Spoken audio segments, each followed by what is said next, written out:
Assalamualaikum warahmatullahi wabarakatuh. Perkenalkan, nama saya Adek Pratiwi, NIM 2011320024, Prodi BKI 4A, mata kuliah Retorika Dakwah, tugas ujian akhir semester. Dosen pengampu Bapak Wirahadi Kusuma, SOSI, MSI. Baiklah, di sini saya akan menyampaikan kultum singkat yang berjudul Berbakti kepada kedua orang tua. Assalamualaikum warahmatullahi wabarakatuh.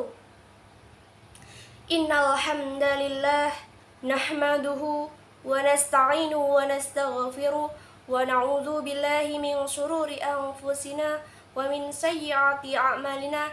May yahdihillahu fala mudhillalah wa may yudlil fala hadiyalah. Asyhadu an la ilaha illallah wahdahu la syarikalah wa asyhadu anna Muhammadan abduhu wa rasuluh, amma ba'du. Pertama-tama, marilah kita panjatkan puji dan syukur atas kehadirat Allah Subhanahu wa Ta'ala yang telah memberikan kita rahmat, taufik dan hidayahnya kepada kita semua, dan kita diberikan kesehatan sehingga kita dapat berkumpul di sini. Sholawat berangkaikan salam tak lupa pula kita haturkan kepada Nabiullah Muhammad Sallallahu Alaihi Wasallam yang telah membawa kita dari alam jahiliyah, alam kebodohan, menuju alam yang terang benderang yang dapat kita rasakan pada saat ini. Ma'asyiril muslimina rahimakumullah. Ada sebuah ungkapan yang tidak asing bagi telinga kita, yaitu bahwa surga ada di bawah telapak kaki ibu. Namun kita semua maklum bila ungkapan itu harus dipahami bahwa jika kita menghendaki surga, maka kita harus memuliakan kedua orang tua kita, baik terhadap ibu kita maupun terhadap bapak kita. Kalau kita benar-benar tulus menyayangi dan mencintai orang tua kita, serta menempatkan kepentingan orang tua di atas kepentingan kita sendiri, dan menjadikan diri kita ini sebagai tempat tumpuan hidup kedua orang tua kita, insya Allah jalan hidup kita akan menjadi lancar, banyak berkah dan penuh kebahagiaan dalam ridho Allah Subhanahu wa Ta'ala. Dalam menjalankan roda kehidupan ini dilalui dengan sangat mulus, tanpa hambatan sebagai keluarga utuh yang sakinah, mawaddah, warahmah. Sebaliknya, kalau kita biasa-biasa saja terhadap orang tua kita, tidak ada perhatian khusus terhadap orang tua kita, maka jalan hidup kita pun biasa-biasa saja. Orang tua kita adalah sebagai wakil Allah Subhanahu wa Ta'ala di bumi ini. Kalau kita menyepelekan kedua orang tua kita, maka Allah pun akan menyepelekan kita. Apalagi kita sampai berani menghina orang tua kita, menentang perintahnya, dan tidak menghargai orang tua. Sudah pasti Allah pun akan murka kepada kita. Barang siapa yang berani dan tidak memuliakan orang tua, maka kehidupan sehari-hari seseorang tersebut akan banyak mengalami kesulitan hidup, menderita lahir dan batin, serta selalu ditimpa permasalahan dalam banyak hal. Allah Subhanahu wa Ta'ala berfirman dalam Quran surat Al-Isra ayat 23 yang artinya, "Dan Tuhanmu telah memerintahkan supaya kamu jangan menyembah selain Dia, dan hendaklah kamu berbuat baik kepada ibu bapakmu dan sebaik-baiknya."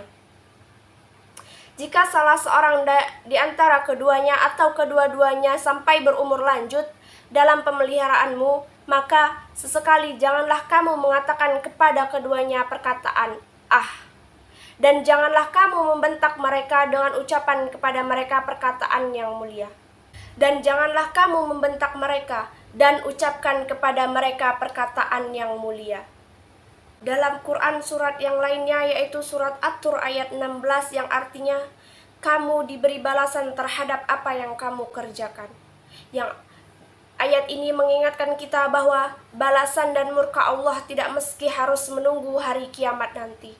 Namun banyak yang langsung dirasakan saat masih di dunia ini bagi hamba-hambanya yang berani melawan dan menyia-nyiakan kedua orang tuanya. Rasulullah bersabda, semua perbuatan dosa balasannya ditangguhkan oleh Allah Subhanahu wa taala sesuai dengan kehendaknya hingga hari kiamat, kecuali dosa menyakiti hati orang tua, karena sesungguhnya azab perbuatan tersebut disegerakan atas pelakunya sewaktu masih hidup sebelum mati. Begitu pentingnya menjadikan diri sebagai tempat berpijak, tempat tumpuan hidup orang tua. Islam menempatkan kebaikan dan sikap hormat kepada orang tua berada satu tingkat di bawah keimanan kepada Allah Subhanahu wa taala, selama orang tua tersebut dalam keimanan kepada Allah Subhanahu wa taala. Rasul bersabda, orang yang paling besar haknya untuk dimuliakan bagi perempuan adalah suaminya, dan orang yang paling berhak dimuliakan bagi pria adalah ibunya. Salah satu pesan Rasul kepada para istri, ingatlah sikap dan perilakumu terhadap suamimu dan menentukan sikap nasibmu ke surga atau neraka. Hadis di atas berarti bahwa seorang perempuan harus berbakti kepada suaminya dan pria harus berbakti kepada ibunya. Para istri hendaklah menjadi istri yang soleh, yang membantu dan mendorong suaminya untuk memuliakan orang tuanya, khususnya kepada ibunya, dan para suami hendaknya bijaksana, memudahkan istri memuliakan orang tuanya juga. Coba renungkan, apakah kita semua ini sudah termasuk anak yang memuliakan orang tua? Sudahkah kita memuliakan orang tua sebagaimana mereka ingin diperlakukan? Sudahkah kita secara bersungguh-sungguh mencari tahu hal-hal yang sangat diinginkan orang tua kita, sangat dibutuhkan orang tua kita, dan diharapkan kedua orang tua kita, dan berusaha untuk memenuhinya? Bukan tidak mungkin, keharmonisan dalam keluarga, kebahagiaan keluarga, bahkan ketidaklancaran kita dalam memperoleh rezeki dan meraih puncak sukses dalam hidup selama ini terhalang oleh sikap, cara berbicara, dan tindakan kita yang kurang memuliakan orang tua kita. Ma'asyiral muslimina rahimakumullah.